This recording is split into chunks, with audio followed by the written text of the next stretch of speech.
Assalamualaikum warahmatullahi wabarakatuh. Selamat pagi pemirsa Kaltara TV dan pendengar radio Kaltara di mana saya berada. Senang sekali saya M. Sakir bertemu kembali dengan Anda, dan kali ini kita kembali bersama dengan Ketua Bawaslu Kalimantan Utara Bapak Rustan Akif MPD SHMH yang saat ini telah berada di sekeliling kita untuk membahas suatu hal tentang masalah mekanisme pilkada yang akan kita songsong di masa yang akan datang. Baik, pemirsa, saat ini kita banyak berbicara tentang masalah sengketa pilkada yang tentu telah berjalan selama pengalaman di pemilihan legislatif pada bulan November 2024 lalu dan pada bulan Februari 2024 lalu, dan kita akan memasuki gerbang pemilihan kepala daerah baik gubernur maupun bupati wali kota se-Kalimantan Utara. Nah, seperti apa yang akan dipersiapkan oleh Bawaslu kita akan membahas pada saat ini, dan kita mulai dari pengalaman di pilkada di pileg pemilihan legislatif lalu tentang masalah proses sengketa, di mana di sini ada dua, yaitu sengketa proses dan juga sengketa hasil. Apa yang dimaksud dengan sengketa proses dan apa sengketa hasil? Kita langsung saja bertanya dan memperbincangkan dengan Ketua Bawaslu Kalimantan Utara, Bapak Rustan Akif. Assalamualaikum, Pak Rustan. Waalaikumsalam. Ya, kita kembali bertemu lagi nih. Terima Siap. kasih. Ya. Selamat pagi, Bung. Ya, pagi.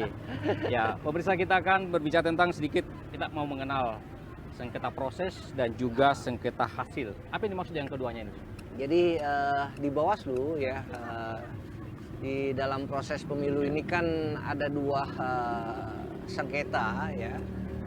Pertama itu adalah sengketa proses ya. Sengketa proses itu adalah sengketa yang berjalan mulai dari awal ya kan, sampai nanti di akhir. Nah, kemudian kalau sengketa hasil, nah itu pasca pemilihan, nanti kan ada hasil yang keluar.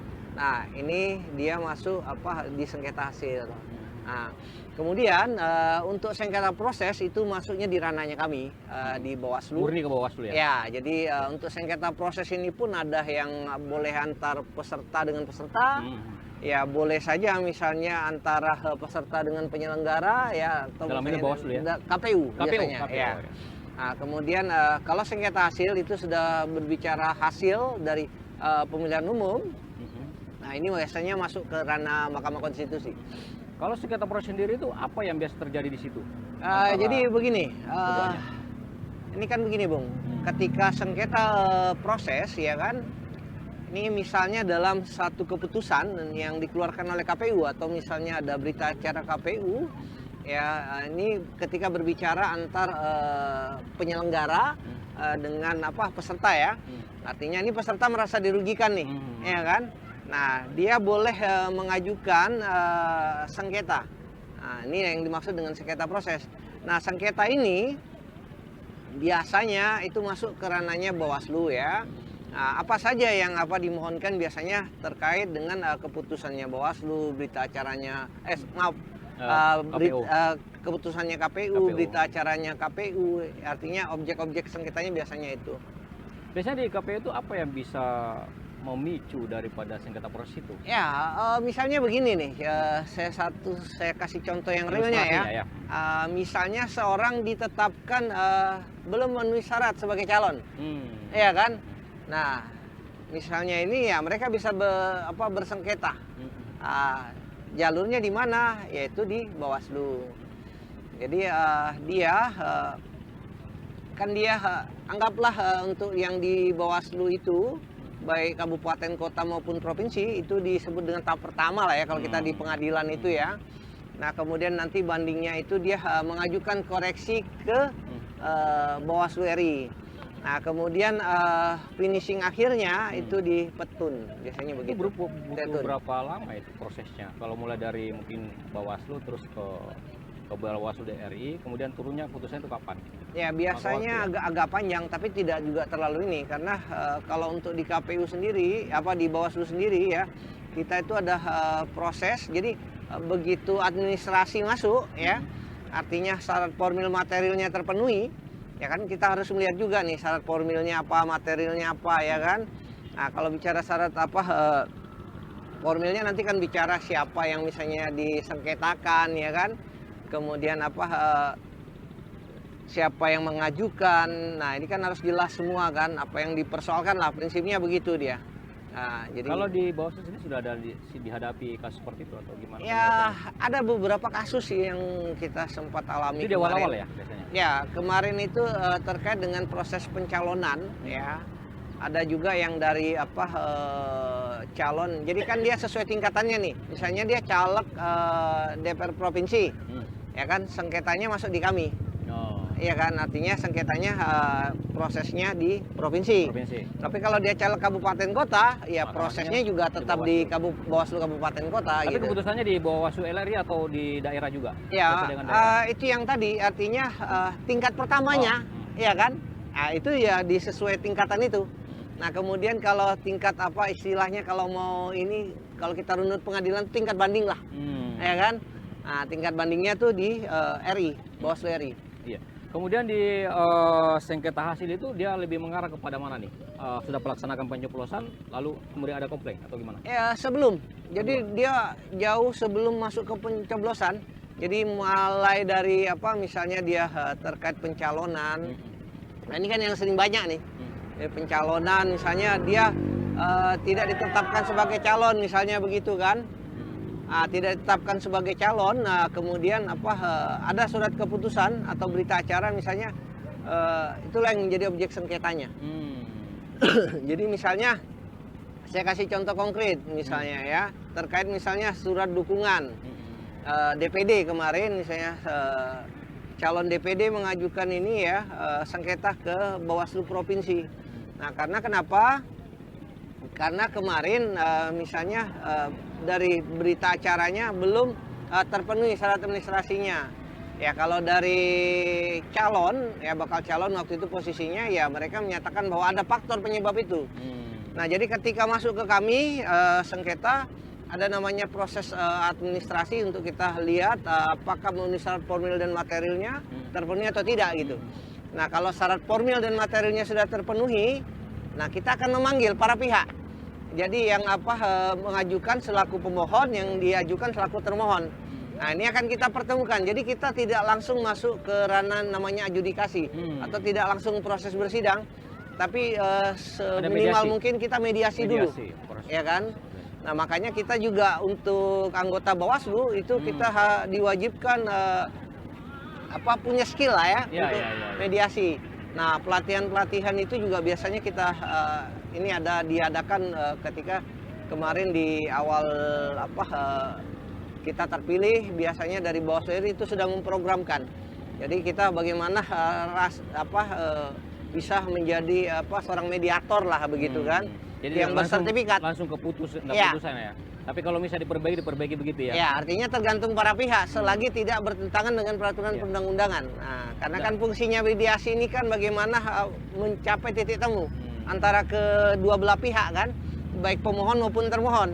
Tapi sejauh ini prakteknya lebih persuasif atau sampai kepada titik kelima atau gimana? Ya, artinya begini, ada hal-hal yang artinya bisa masuk mediasi. Artinya ada yang misalnya ketika pemohon mengajukan A begitu kan, kemudian termohon misalnya KPU mengajukan B.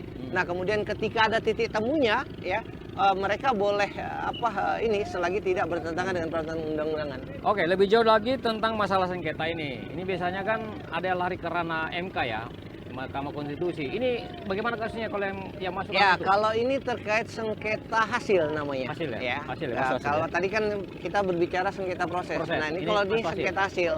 Nah, sengketa hasil ya, hasil yang misalnya sudah rekapitulasi itu yang sudah ditetapkan oleh kabupaten maupun provinsi ya, untuk misalnya hasil perhitungan suaranya yang dari calon. Nah, ini disengketakannya di MK. Nah, ini nanti ada ranahnya MK lagi di sana gitu. Jadi kemudian itu pun sebagai pemohonnya harus dari DPP istilahnya ya, kalau mereka kalau nggak salah seingat saya. Jadi pengurus pusatnya. Pusatnya Ya, ya. jadi ketua dan sekjen yang boleh mengajukan ke Mahkamah Konstitusi. Jadi bukan si yang bersangkutan itu. Bukan, nggak boleh. Harus melalui tahapan lembaga ya. Ya, harus dari partai politiknya yang mengajukan, dan itu juga pengurus pusat. Nah, kalau di Kaltara sendiri di 5 kabupaten kota ada kasus seperti itu nggak yang mengajukan sengketa dan apa jenis sengketanya itu? Ya, jadi kalau kita kemarin itu kan ada 3 ya yang mengajukan sengketa ke Mahkamah Konstitusi. Nah, kemudian 1 itu dia dari DPD, 2 dari partai politik. Ya. Nah, kalau DPD ini kan dia langsung sendiri karena ada persorangan kan. Nah, beda dengan partai politik. Kalau partai politik harus DPP-nya tadi atau Dewan Pengurus Pusatnya. Nah, itu ketua dan sekjennya. Nah, ini yang mereka mengajukan ke Mahkamah Konstitusi. Nah, kebetulan kita itu ada 2 dari partai politik untuk hasil pemilihan di Kota Tarakan dengan Kabupaten Bulungan. Bulungan. Ya. Dan itu sekarang berproses ya? Ya, masih berproses ini. Oke. Ya, kita masih terakhir sih sudah masuk ke ini ya ranahnya pembuktian sepertinya seperti itu. Iya. Baik pemirsa, kita berbicara sengketa tadi, tapi kita juga nanti lebih dalam lagi kita berbicara masalah sengketa, khususnya yang terkait misalnya pelanggaran-pelanggaran lainnya seperti jasa palsu dan seterusnya. Ini masih sering ditemukan di dunia politik atau di dunia percaturan politik dan dalam pilkada. Kita kembali satu lagi bersama dengan Kaltara TV. Tetap bersama kami.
Spirit berkarya yang terus menyala membuat saya terus dihidupkan oleh tradisi penciptaan. Bagaimana roh rancangan menemukan panggungnya dan menantang ratusan mata. Selalu ingin berbagi dan menjadi saluran berkat bagi banyak orang. Karya-karya kreatif dapat menerbangkan budaya tradisional Indonesia ke langit yang tinggi.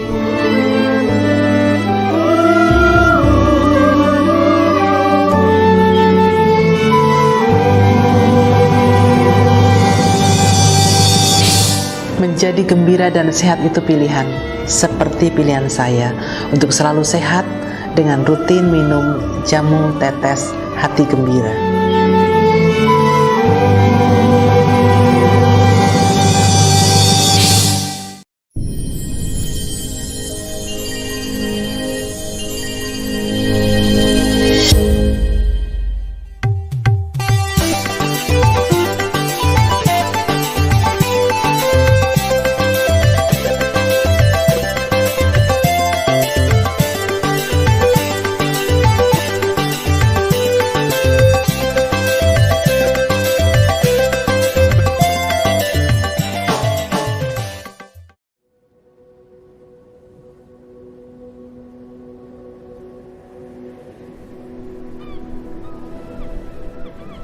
Berdiri sunyi di hamparan pasir tak bertepi.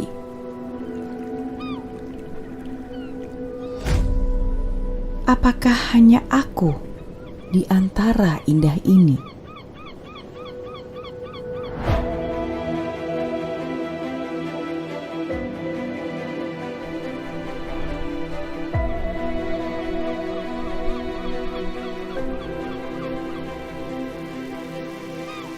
Tidak. Ternyata tidak. Aku tidak sendiri. Persaudaraan dalam kebersamaan siap menemani petualangan ini. Selamat datang di Desa Wisata Pantai Tanah Kuning, Kabupaten Bulungan, Provinsi Kalimantan Utara.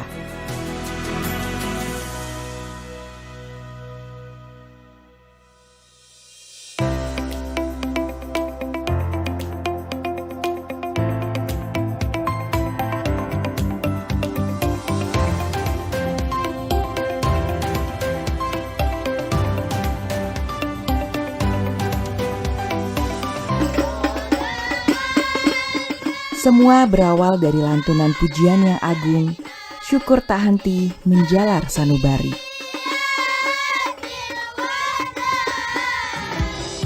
Terbius pada hamparan pasir pantai dan riuh ombak,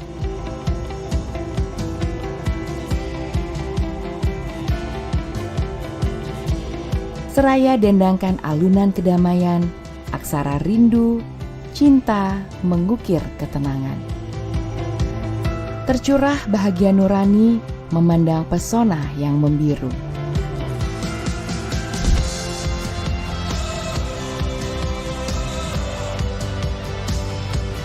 Suasana nyaman dan bersih membuat setiap jiwa terbuai dalam pembaringan.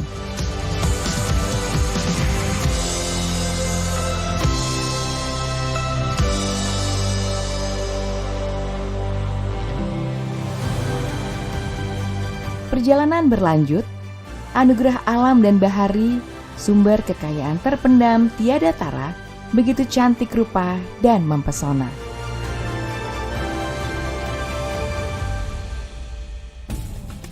Dari pesona bahari ke mutiara tari seni, Mandau dan Talawang begitu kokoh dalam magisnya.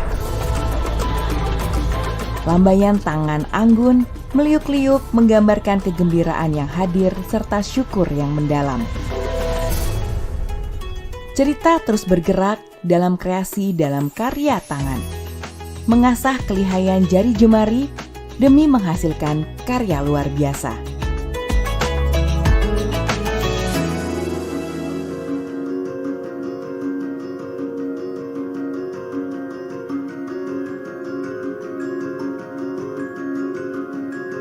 Karunia yang mempesona kuat, menghasilkan karya sempurna terukir hikayat.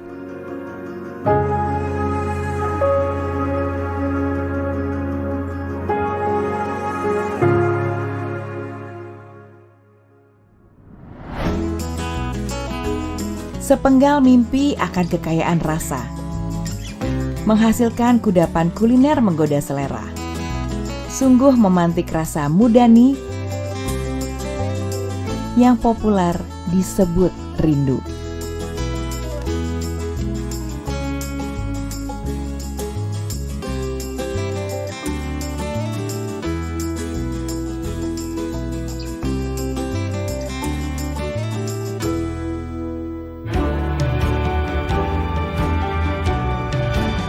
satu kebersamaan yang kuat demi satu tujuan kemajuan wisata Indonesia.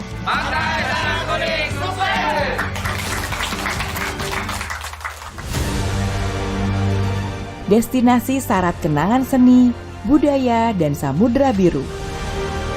Inilah desa pemantik rasa rindu Mudani. Desa wisata Pantai Tanah Kuning, Bulungan, 75 desa wisata terbaik. Desa wisata berkelas dunia, Anugerah Desa Wisata Indonesia 2023.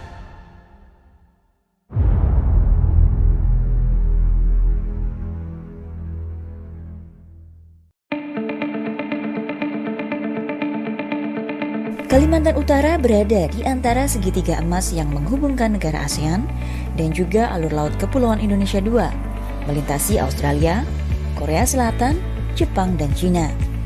Semua peluang investasi nyata, ditunjang dengan infrastruktur memadai dan studi kelayakan sebagai investment project ready to offer di wilayah perbatasan dan jalur perdagangan strategis Indo-Pasifik. Ayo berinvestasi di Provinsi Kalimantan Utara, Kaltara arah masa depan Indonesia.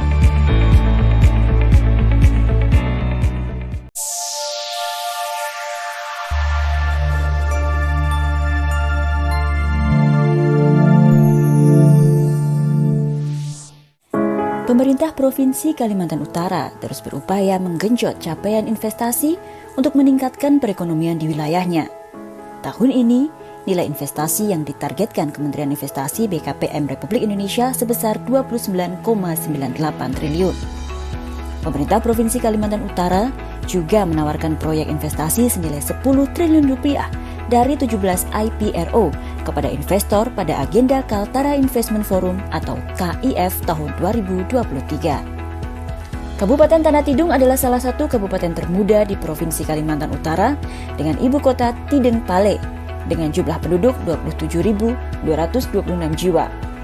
Sebagai kabupaten termuda, Tanah Tidung memiliki peluang investasi yang cukup handal, di antaranya batu bara, perkebunan sawit, dan pertanian yang harus ditunjang infrastruktur memadai seperti pelabuhan transportasi air. Proyek pembangunan pelabuhan barang Bebatu berlokasi di Desa Bebatu, Kecamatan Sesayap Hilir, Kabupaten Tanah Tidung yang berjarak sekitar 45 menit dari Tideng Pale, ibu kota Tanah Tidung, dan telah didukung dengan infrastruktur jalan yang cukup baik. Pelabuhan dibangun untuk aktivitas transportasi masyarakat dan bongkar muat barang. Letak pelabuhan secara geografis cukup strategis karena berada di antara Kabupaten Bulungan dan Kabupaten Malinau dengan luas lahan 4.828,58 km persegi.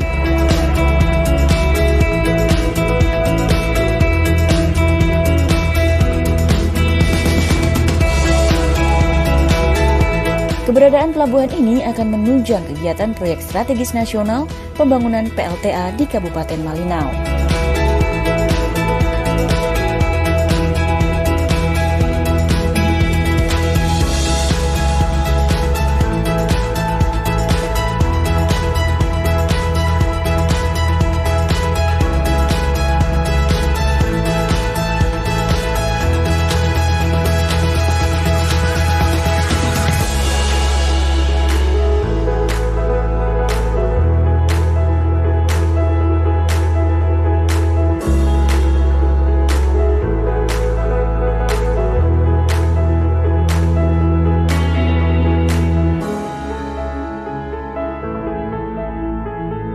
Pemerintah daerah Kabupaten Tanah Tidung memberikan dukungan perizinan, regulasi, dan pengembangan wilayah.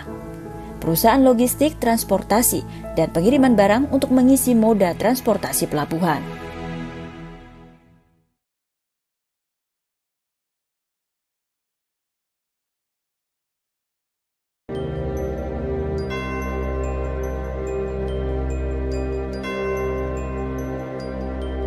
Terkuncinya pintu masa depan.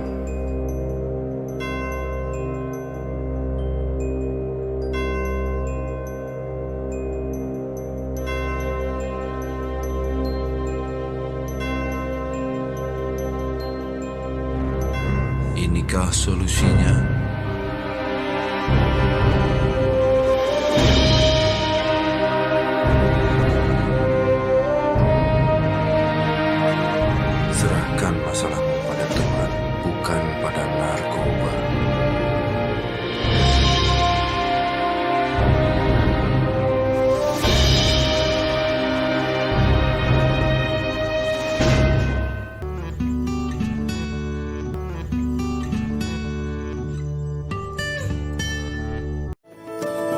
tetes HG terbuat dari 21 bahan baku herbal pilihan, diantaranya kedelai, kacang hijau, minyak ikan, kayu manis, umbi teki, bawang putih dan bahan lainnya yang difermentasi menjadi formulasi yang sangat baik bagi tubuh. HG memiliki kelebihan dalam menstimulasi kelenjar dan hormon sebagai antioksidan penangkal radikal bebas dan bersifat aprodiksiak sehingga mampu meningkatkan energi, stamina dalam aktivitas sehari-hari. Jamu tetes HG bukan yang pertama, tapi HG jamu tetes yang sebenarnya. HG, hati gembira membuat badan sehat senantiasa.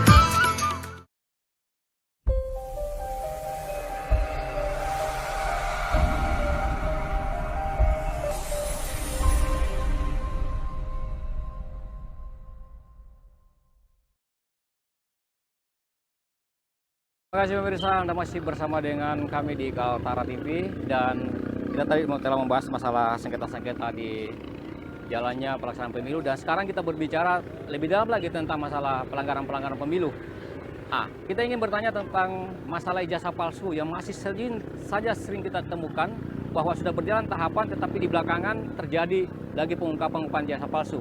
Nah, ini prosesnya seperti apa menghadapi hal itu padahal ini tahapan sudah berjalan, Pak Ketua?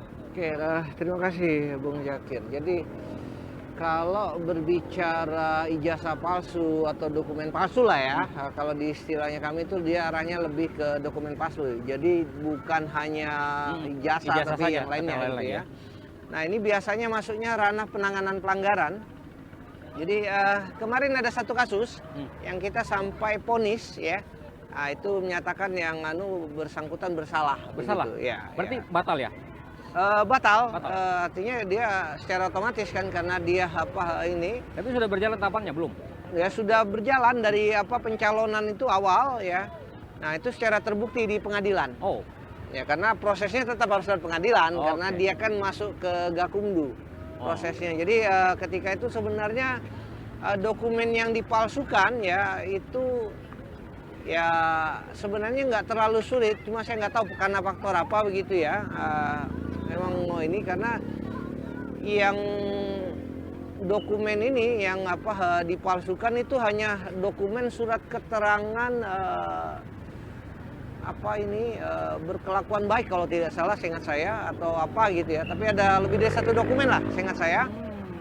Nah ini kemudian ya kita berdasarkan fakta dan bukti persidangan ya itu dinyatakan yang bersangkutan bersalah begitu. Padahal tidak seberapa ya kalau dipikir ya. Ya kalau Cuma kita mau dokumen, pikir sih sebenarnya ya kalau surat keterangan kesehatan kan dia tinggal ke ini kan ngikut proseduralnya kan bisa clear ya sebenarnya kalau seperti itu saja. Tapi di sini lah lihat ketegasannya Bawaslu ya. Ya kalau kita sih artinya begini, kalau dia memang salah ya kita nyatakan salah gitu kan. Artinya kita proses, kita periksa ya dan kita inikan semua bukti-bukti sampai uji lapor dan seterusnya.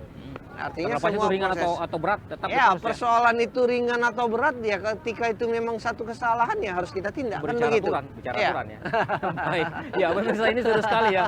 Kita memang melihat kualitas Bawaslu sudah mulai dewasa, modern dan juga profesional ya. Tapi kita mau membahas tentang masalah simbol-simbol larangan karena sempat juga beberapa belakangan ini apalagi menjelang pemilihan kepala daerah ini simbol-simbol isyarat pun seperti tangan segala macamnya juga sekarang udah masuk ke seketat itu. Ini untuk mempengaruhi. Nah ini kita mau bahas juga itu. Apakah sejauh itu juga pemantauannya mempengaruhi pilkada nanti pada saat ada simbol-simbol? Ya, jadi kan kalau berbicara simbol-simbol ya kan artinya kita ini harus menjaga semua lah ya. Termasuk netralitas rekan-rekan ASN, TNI dan Polri. Ya kan karena biasanya ya mohon maaf simbol jari karena tidak sadar tadi yang misalnya kita berfoto misalnya PIS begitu dan seterusnya kan biasanya menyatakan angka kan. Nah, saya sadar. Iya, padahal mereka ini kan hanya pengennya ya kita pengen bergaya gitu kan, action lah gitu. Nah, tapi karena sudah arahnya ke ini yang bisa menyebabkan hal-hal yang ini biasanya itu kita proses pencegahan. Nah, kita sampaikan yang bersangkutan misalnya ya tolong ini jangan disebarkan dan seterusnya lah ya. Kalau untuk dokumen pribadi ya monggo. Nah, itu kan anunya dia gitu. Tapi kalau sudah sampai menyebarkan kan ini lain cerita Jadi lagi. parameternya harus masuk dokumentasi, Ya, artinya bukan pandangan langsung. ya maksudnya begini. Biasanya ketika dia untuk dokumen pribadinya, itu not problem gitu kan. Tapi kalau ketika itu sudah dipublis, ini kan lain cerita. Nah, karena kalau dia misalnya masuk ke dokumen pribadinya kan hanya untuk konsumsi dia doang. Tapi itu sifatnya ringan atau sedang atau berat? Ya Simbol-simbol kita, kayak itu. ya biasanya yang simbol-simbol biasanya kita ingatkan. Oh. Nah, ketika masih diulangi lagi ya mohon maaf. Artinya ini kan sudah ada hal-hal yang memang beliau sudah diingatkan, misalnya kemudian masih mengulangi, ya ini kan ya mau tidak mau harus kita tindak tegas dong, kan seperti itu. Ya. Kemudian Pak Ketua Bawaslu ini kan juga kita ini samar-samar ya, atau siwir-siwir lah antara sosialisasi seperti yang pernah kita bahas itu untuk alat peraga. Ya. Kadang-kadang kan tujuannya sosialisasi memperkenalkan, tetapi sudah seperti rasanya udah kampanye. Itu gimana menanggapinya hal itu? Jadi kita harus memperjelas dulu batasan sosialisasi dan yang namanya kampanye atau alat peraga kampanye. Nah, kalau dia sosialisasi ya dia hanya sifatnya umum. Pemberitahuannya tidak menyebutkan atributnya dia, calon nomor berapa dan seterusnya. Ya kan? Ya, tidak menyebutkan, ini hanya sifatnya ya sosialisasi secara umum. Ya kan? Ya bahwa misalnya yang belum menyatakan bahwa dia adalah calon dan seterusnya misalnya kan, ya artinya di situ tidak terpampang partai dan nomor urut partai dan seterusnya lah, termasuk nomor urut calonnya dia gitu. Kalau dia bersosialisasi tapi gayanya sudah seperti kampanye, ada orasi, ada bicara politik, itu gimana? Ya konteksnya kita lihat bahwa ada unsur mengajaknya dan ada alat peraga kampanye tidak di situ. Oh. Ya kan? Karena belum masuk tahapan. Ya kalau dia tahapan yang dimaksud ini kan pasti tahapan kampanye kan. Nah, kalau berbicara tahapan kampanye kan dia kalau sosialisasi ini biasanya arananya kan sebelum. Ya kan, karena memang dia boleh untuk internalnya mereka saja gitu. Itu boleh ya. Ya, jadi teman-teman ketika sosialisasi ya artinya menyebut bahwa dia adalah calon, ya itu hal yang lumrah gitu kan. Tapi ketika dia menyebutnya pilihlah saya nomor urut sekian dari partai ini. Nah, ini kan sudah artinya sudah proses mengajak kan. Nah, karena dia sudah mengajak, artinya udah vulgar ya. Ya, dia artinya sudah kampanye. Walaupun itu terjadi tapi tidak terpantau ya. Ya. Jadi artinya ya ini kan ada hal. Nah, biasanya kan kita ada melakukan pengawasan kan. Pengawasan kita biasanya melekat. Dari situ kan nanti akan kelihatan. Oh, ini orang kampanye atau tidak? Apa benar nggak dia sosialisasi doang gitu kan? Nah, termasuk misalnya yang dipajang di baleo dan seterusnya. Nah, indikator kita sebenarnya sederhana begitu kan. Nah, apakah dia simbolnya itu arahnya memang sudah ke mengajak, yang konteksnya jelas, misalnya dia ada nomor urutnya dan seterusnya ya kan seperti itu. Kalau menemukan kasus begitu bagaimana tahapan penanganannya? Langsung persuasif atau langsung tindakan atau gimana? Ya, prinsipnya begini, kita selalu pendekatan persuasif yang selalu kita lakukan. Artinya proses pencegahan, itu yang terpenting, ya kan? Artinya bagaimana kita mencegah semuanya sebelum lebih jauh. Jadi pasti pendekatan persuasif yang selalu kita dahulukan. Artinya bagaimana kita menghimbau, kita mengingatkan dan seterusnya. Ya bahkan ketika misalnya dia melakukan ini sudah pada konteks ya bisa kita ingatkan gitu. Ya kalau kan? alat peraga ini menyangkut masalah titik penempatan. Biasanya kan belum apa-apa udah penuh jalan, pohon. Padahal kan Bawaslu sendiri sudah rata di titik yang tertentu ya. Itu bagaimana mengatasinya itu? Jadi kan gini, ya pada konteks tempat nih ya untuk alat peraga kampanye, kita harus sadar juga bahwa memang kenapa ini harus diatur begitu kan? Karena persoalan keterbatasan tempat kampanye. Ya sebenarnya kan dari calon juga boleh memasang ini, tapi dengan catatan ada izin. Ya kan ya, dan itu juga harus ada hitam di atas putih sehingga ketika ada muncul pertanyaan itu, karena ada kewajiban juga untuk menjaga alat peraga kampanyenya mereka. Iya. Ya kan? Berarti bukan cuma mencegah tapi dijaga malah ya. Karena kenapa? Karena makanya kita butuh hitam di atas putih bahwa yang menyatakan bahwa di situ legal gitu kan. Nah, artinya selain titik-titik yang ditentukan KPU ya biasanya kita minta konteks-konteks yang seperti itu.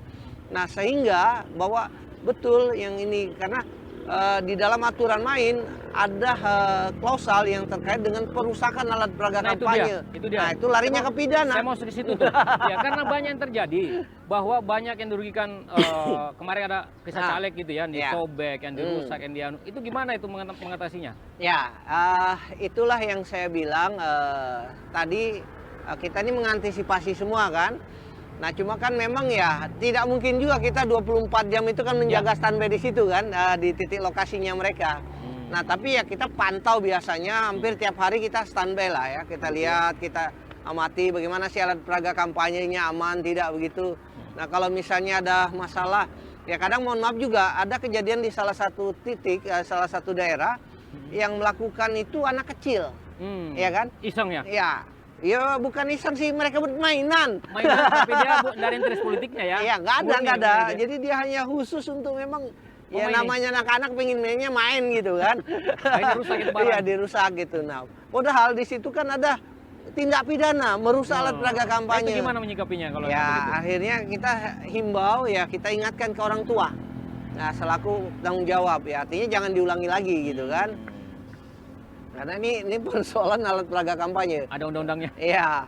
Ini kan dia anak-anak nggak paham kan, belum cukup umur yang ya anak-anak usia 7-8 tahun gitu kan. Jadi dia ya hanya sebatas mainan lah gitu. Nah, ya entah dia mau bikin main ketapel kah atau gimana, yang pasti dia bikin lah itu, jadi agak rusak gitu. Nah, tapi kemarin banyak kasus ya, perusakan itu kemudian pengambilan tindakan dari Bawaslu ada? Ya ada beberapa titik memang, tapi pada prinsipnya tidak ada muatan memang secara politis gitu. Nah, jadi ada juga memang yang dia sudah rusak begitu ya, dia sudah rusak karena faktor alam. Nah kemudian ini terbawa angin ya kan, nah diambil oleh masyarakat. Nah kemudian tadi buat apa yang calon itu bersangkutan ya, kita coba proses, kita lihat semuanya kan. Akhirnya ya kita sampaikan ke yang bersangkutan bahwa kejadiannya begini-begini dan seterusnya.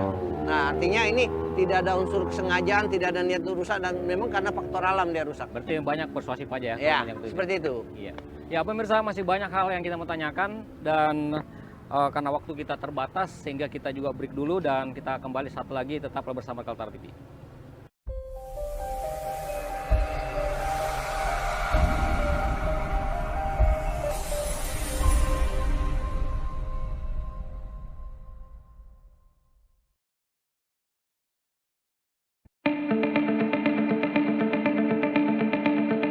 Kalimantan Utara berada di antara segitiga emas yang menghubungkan negara ASEAN dan juga alur laut Kepulauan Indonesia II, melintasi Australia, Korea Selatan, Jepang, dan Cina. Semua peluang investasi nyata, ditunjang dengan infrastruktur memadai dan studi kelayakan sebagai investment project ready to offer di wilayah perbatasan dan jalur perdagangan strategis Indo-Pasifik.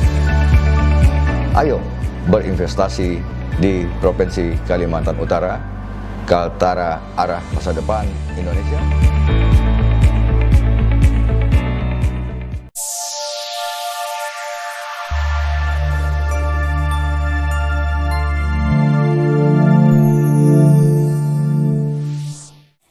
Pemerintah Provinsi Kalimantan Utara terus berupaya menggenjot capaian investasi untuk meningkatkan perekonomian di wilayahnya.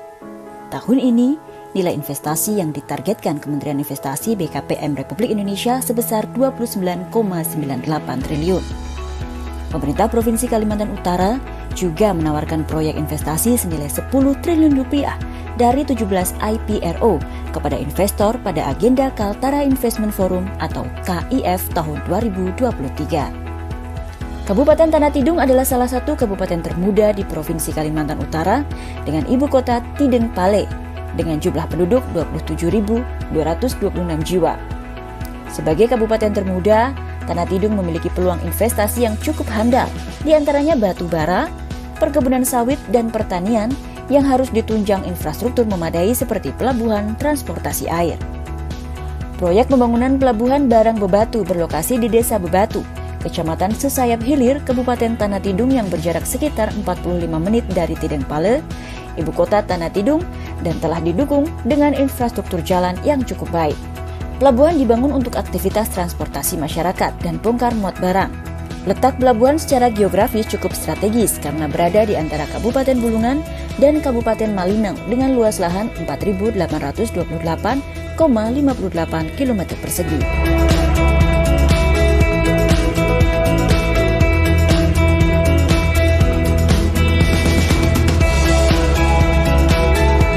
Keberadaan pelabuhan ini akan menunjang kegiatan proyek strategis nasional pembangunan PLTA di Kabupaten Malinau.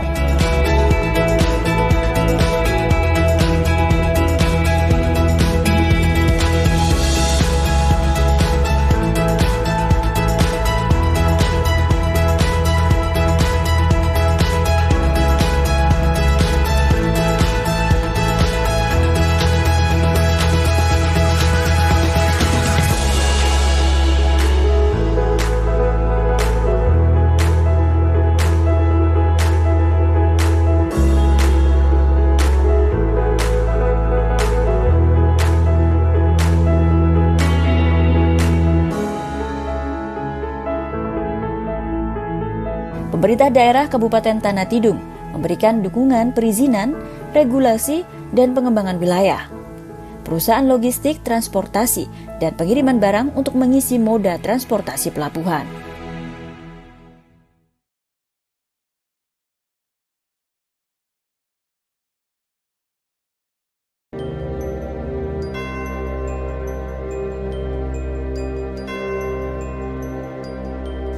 Terkuncinya pintu masa depan.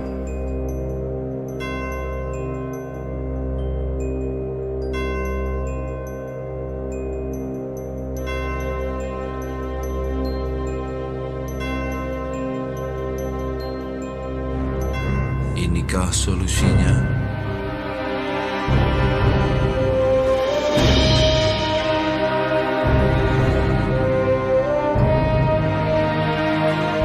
Serahkan masalahmu pada Tuhan, bukan pada narkoba.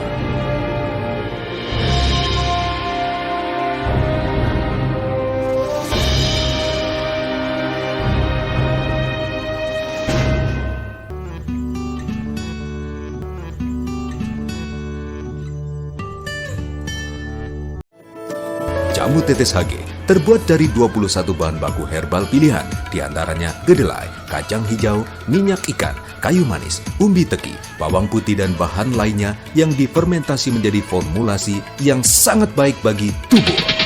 HG memiliki kelebihan dalam menstimulasi kelenjar dan hormon sebagai antioksidan penangkal radikal bebas dan bersifat aprodiksiak sehingga mampu meningkatkan energi, stamina dalam aktivitas sehari-hari.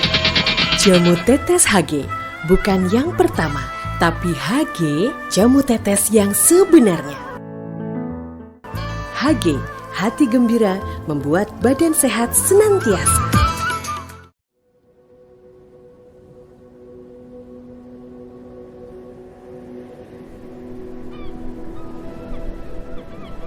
Berdiri sunyi di hamparan pasir tak bertepi.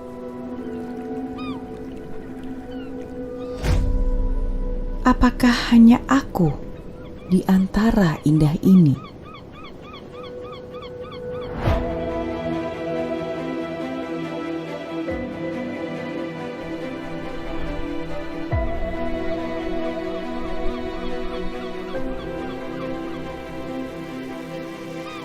Tidak, ternyata tidak.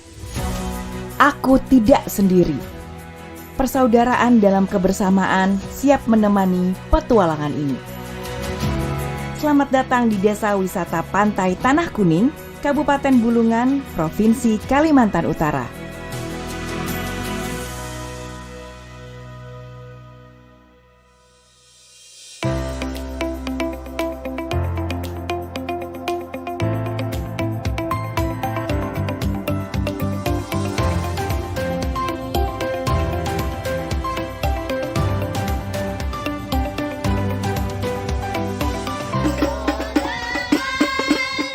Semua berawal dari lantunan pujian yang agung, syukur tak henti menjalar sanubari.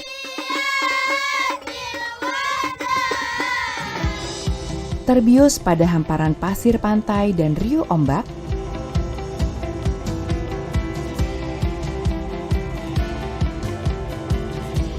seraya dendangkan alunan kedamaian, aksara rindu, cinta mengukir ketenangan. Tercurah bahagia nurani memandang pesona yang membiru.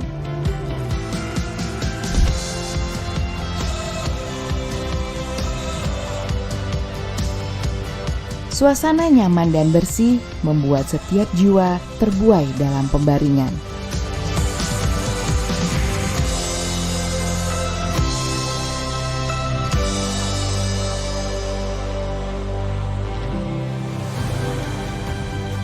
Perjalanan berlanjut, anugerah alam dan bahari, sumber kekayaan terpendam tiada tara, begitu cantik rupa dan mempesona.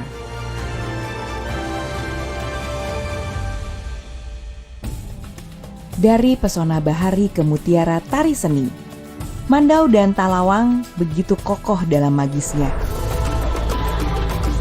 Lambaian tangan anggun meliuk-liuk menggambarkan kegembiraan yang hadir serta syukur yang mendalam. Cerita terus bergerak dalam kreasi dalam karya tangan, mengasah kelihayan jari jemari demi menghasilkan karya luar biasa.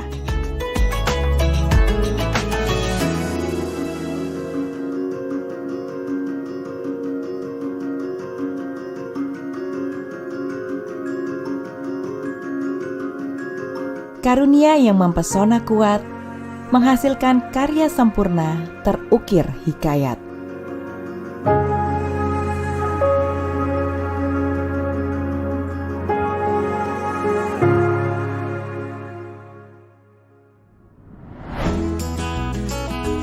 Sepenggal mimpi akan kekayaan rasa, menghasilkan kudapan kuliner menggoda selera.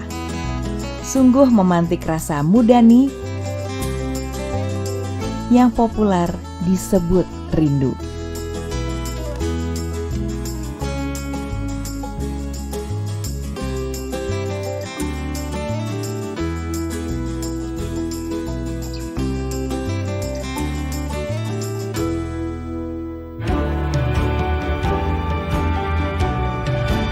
Satu kebersamaan yang kuat demi satu tujuan kemajuan wisata Indonesia.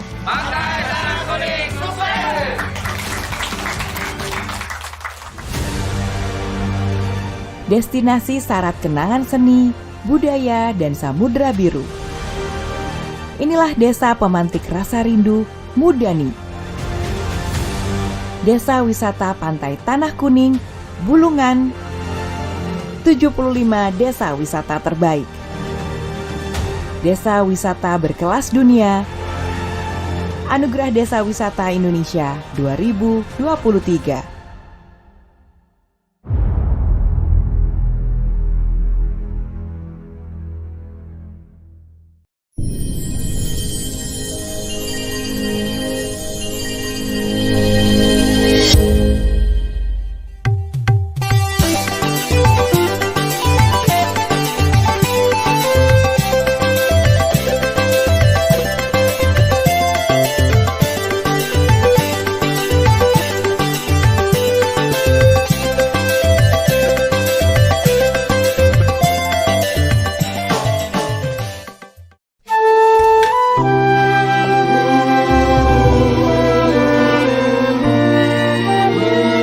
Spirit berkarya yang terus menyala membuat saya terus dihidupkan oleh tradisi penciptaan.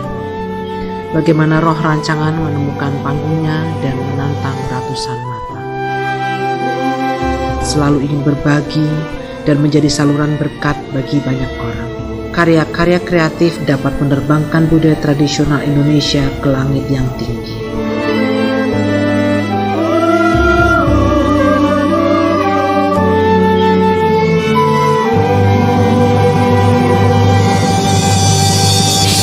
Menjadi gembira dan sehat itu pilihan, seperti pilihan saya untuk selalu sehat dengan rutin minum jamu tetes hati gembira.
Terima kasih pemirsa, masih bersama dengan Kaltara TV dengan bincang dialog pagi bersama dengan Ketua Bawaslu Kalimantan Utara, Bung Rustam, yang saat ini telah menemani kita. Baik pemirsa, kita masuk ke segmen berikutnya, yaitu menyangkut masalah pemilu partisipatif. Nah ini juga kita mau tahu ini sejauh mana pengawasan, pengaruhnya, bahayanya pemilu partisipatif atau mengganggunya pemilu partisipatif terhadap jalannya daripada pemilu itu sendiri. Nah, bisa dijelaskan apa itu pemilu partisipatif dan apakah ini mengganggu juga jika tidak terkontrol? Oh, mungkin maksudnya Bung ini terkait pengawasan partisipatif mungkin ya. Pengawasan. Jadi kalau berbicara tentang pengawasan partisipatif, kita ini ada program yang namanya pengawasan partisipatif. Nah, kita ini mencetak kader-kader. Nah, kader-kader itu ya bagaimana kita libatkan supaya bisa memberikan pencerahan lah ya ini ke masyarakat terkait dengan pengawasan pemilu. Nah, jadi itu untuk se-Indonesia itu kemarin kita ada berapa juta gitu yang kita ciptakan se-Indonesia ya. Nah, tujuan target kita dari pengawasan partisipatif ini, nah bagaimana kader-kader ini, jadi kita sebutnya dia dengan pengawas partisipatif. Nah, kunci kata-kata dasarnya aja pengawas partisipatif ya. Artinya bagaimana partisipasi. Itu boleh ya, masyarakat. Seperti volunteer ya. Ya, dan lebih lebih dini ya, atau pendidikan politiknya juga ya mungkin. Kita lebih arahnya yang ke adik-adik mahasiswa lah, yang artinya sudah lebih dia matang memenuhi lagi syarat lah ya, artinya dia sudah memenuhi syarat usia lebih dari, artinya dia sudah punya hak untuk memilih. Nah ini kan dia bisa terjun ke masyarakat, harapan kan kita begitu. Nah bagaimana misalnya masyarakat bisa ikut lah ya, karena kan targetnya pengawasan partisipatif kan. Nah bagaimana masyarakat ikut mengawasi pemilu ya kan secara keseluruhan gitu. Nah mulai dari tahap awal sampai akhir. Nah harapan kita seperti itu. Nah makanya kita ciptakan kader nih. Itu dibina memang ya? Ya kita bina itu. Ya, kita berikan perspektif semua dari semua tokoh-tokoh yang terkait dengan pemilu. Nah kita jadikan narsum dia ya kan untuk memberikan masukan-masukan ke adik-adik kita sehingga mereka lebih punya pemawasan yang lebih luas terkait bagaimana mengawasi dan seterusnya lah ya, efek hal-hal yang buruk juga misalnya terkait ini semua, jadi mereka lebih paham lah. Jadi bisa lebih komprehensif seperti itu, Bu. Jadi memang tetap dibina juga ya dari Bawaslu ya untuk menciptakan kader berikutnya ya. Itu sangat penting sekali itu bagaimana caranya supaya kader kita ini kan paham. Ya. Target kita kan sebenarnya begini. Kalau misalnya dia hanya satu misalnya bisa menciptakan 10. Kalau misalnya 1000, ya kan bisa jadi berapa begitu kan. Jadi kompleks pemahaman masyarakat ini yang perlu. Seperti yang kita bahas-bahas sebelumnya bahwa ini kan mohon maaf nih, masyarakat kan tidak sadar, tidak paham misalnya dengan misalnya duit 100.000 atau 50.000 mereka tersandra kan, karena ini persoalan ketidakpahaman. Nah makanya kita ya ini lagi-lagi yang kami bilang tadi, kami ini kan berusaha memproses pencegahan. Nah salah satunya yaitu tadi pengawasan partisipatif.